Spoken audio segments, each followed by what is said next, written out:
नमस्कार, आप सभी का स्वागत करता हूं अपने YouTube चैनल सुरेंद्र सिंह पोरा में। आज प्राथमिक शिक्षक भर्ती के लिए न्यूनतम शैक्षिक योग्यता के संदर्भ में हम इस पत्र के माध्यम से एक बहुत बड़ा खुलासा करने जा रहे हैं, जिससे यह स्पष्ट हो जाएगा कि ब्रिज कोर्स योग्यता के साथ प्राथमिक शिक्षक बना जा सकेगा या नहीं।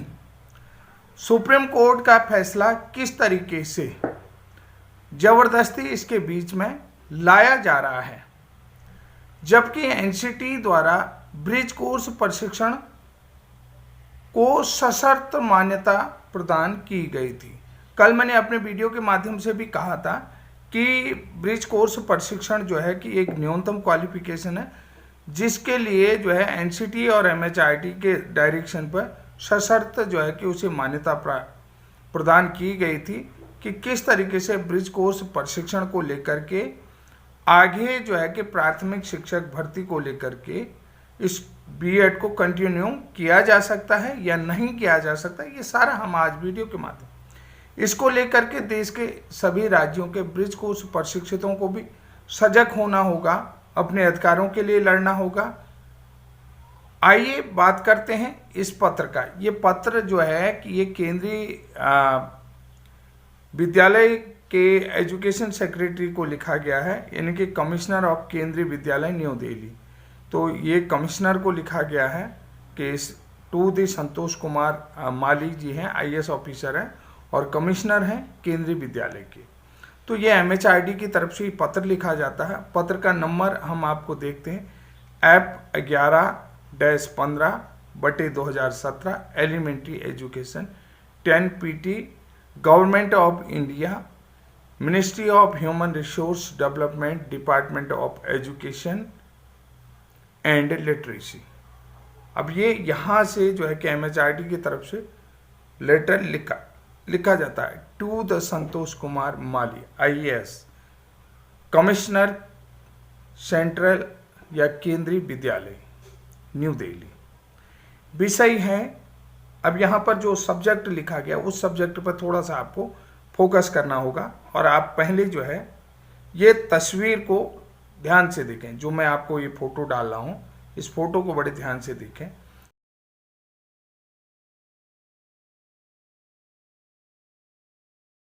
तो यहाँ पर सब्जेक्ट लिखा है एनसीटी द्वारा निर्धारित उच्च योग्यता, यानी कि हायर एजुकेशन है, जैसे बीए हायर एजुकेशन है, बीएससी हायर एजुकेशन है, बीएड हायर एजुकेशन हुआ, जिनके पास भी बीए बीएससी बीएड वाले प्राथमिक शिक्षकों की भर्ती की अनुमति, यानी कि इस योग्यता के साथ बीए बीएससी बीएड प्राथमिक शिक्षकों की भर्ती की अनुमति। अब यहाँ पर ये क्या कहते हैं कि मुझे उपरोक्त विषय में या विषय पर आपके पत्र संख्या 11 RPS 054/4/2018 AC कोस्ट में RIPS 102 दिनांक 26 फरवरी 2018 का संदर्भ है। इनके 2018 के संदर्भ में, क्योंकि आप सभी लोगों को पता है कि ब्रिज कोर्स का रजिस्ट्रेशन कब हो गया था, नवंबर 2019 में। तो अब ये जो है कि फरवरी 2018 के संदर्भ देने और यह कहने का निर्देश हुआ है कि सक्षम प्राधिकारी, यानी कि जो सक्षम अधिकारी हैं, ने बीए बीएससी बीएड टेट उत्तीर्ण उच्च योग्यता वाले प्राथमिक शिक्षकों की भर्ती के प्रस्ताव को निम्नलिखित शर्तों के अधीन मंजूरी दी है। यानी कि निम्नलिखित शर्तों के अधीन क्या क्या शर्त हैं उनके अंदर ये उच्च योग्यता को, कौन सी उच्च योग्यता, जो सक्षम अधिकारी है, जो यानी कि सक्षम प्राधिकारी, जो सक्षम अधिकारी है जिसके द्वारा ये ऑफिसर है कि बीए बीएससी बीएड टेट उत्तीर्ण उच्च योग्यता वाले प्राथमिक शिक्षकों की भर्ती के प्रस्ताव को निम्नलिखित शर्त के अधीन मंजूरी दी।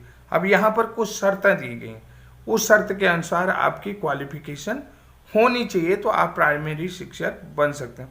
पहला जो शर्त लिखा गया, इस शर्त को भी ध्यान से देखेंगे, नंबर क में है, प्राथमिक स्तर पर बीए बीएड और टेट उत्तीर्ण शिक्षकों की भर्ती पर केवल तभी विचार किया जाना चाहिए तभी विचार किया जाना चाहिए जब नियुक्ति या भर्ती के लिए डीएलएड और टेट उत्तीर्ण अभ्यर्थी पर्याप्त संख्या में उपलब्ध न हो।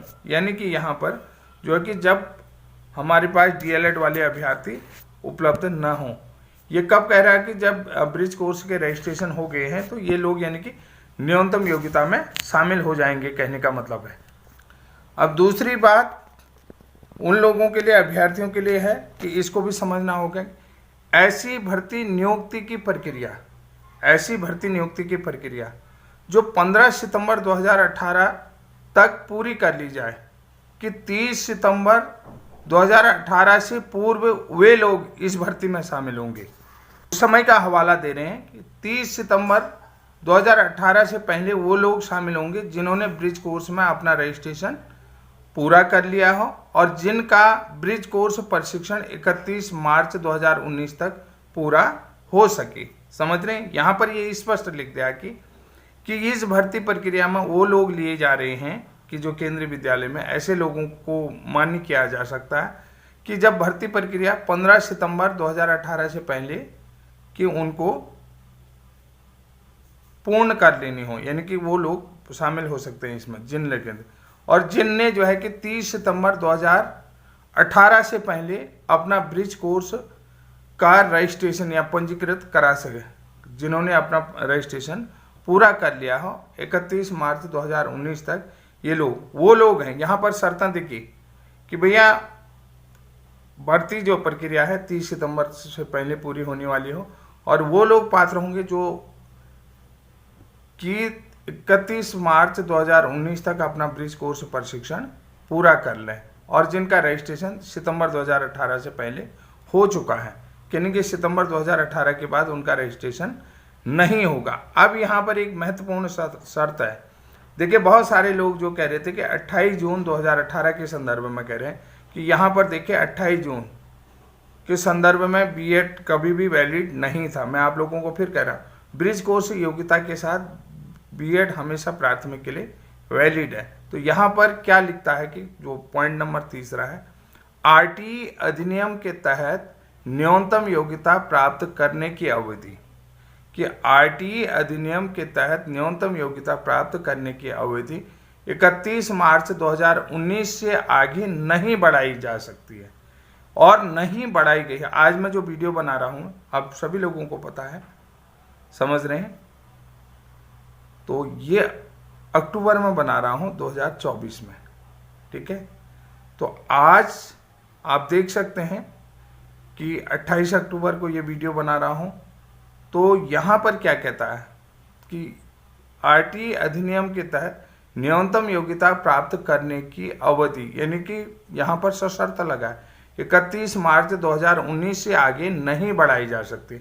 31 मार्च तक जो भी प्राथमिक में प्राइवेट जो सरकारी जहाँ भी पढ़ा रहे हो तो उन्हें प्राथमिक के लिए अपनी न्यूनतम योग्यता पूरी, इसलिए जो है कि यदि BA, BSc, BEd, TET pass शिक्षकों की भर्ती या नियुक्ति प्राथमिक स्तर पर की जाती है, तो अगर उनको जो है कि प्राथमिक स्तर पर की जाती है तो उन्हें एनसीटी द्वारा मान्यता प्राप्त 6 महीने का ब्रिज कोर्स करना होगा और उसे 31 मार्च 2019 तक पूरा करना होगा।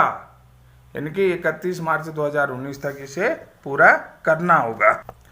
तो यहाँ पर आप लोगों को समझ लिया होगा कि ब्रिज कोर्स प्रशिक्षण 31 मार्च 2019 से आगे नहीं बढ़ाया जा सकता है। यहाँ पर एक मजबूत पॉइंट आप लोगों के पास है कि अगर आप लोग सुप्रीम कोर्ट में जाते हैं तो आपके लिए सबसे पहले ये पेपर काफ़ी महत्वपूर्ण रहेगा।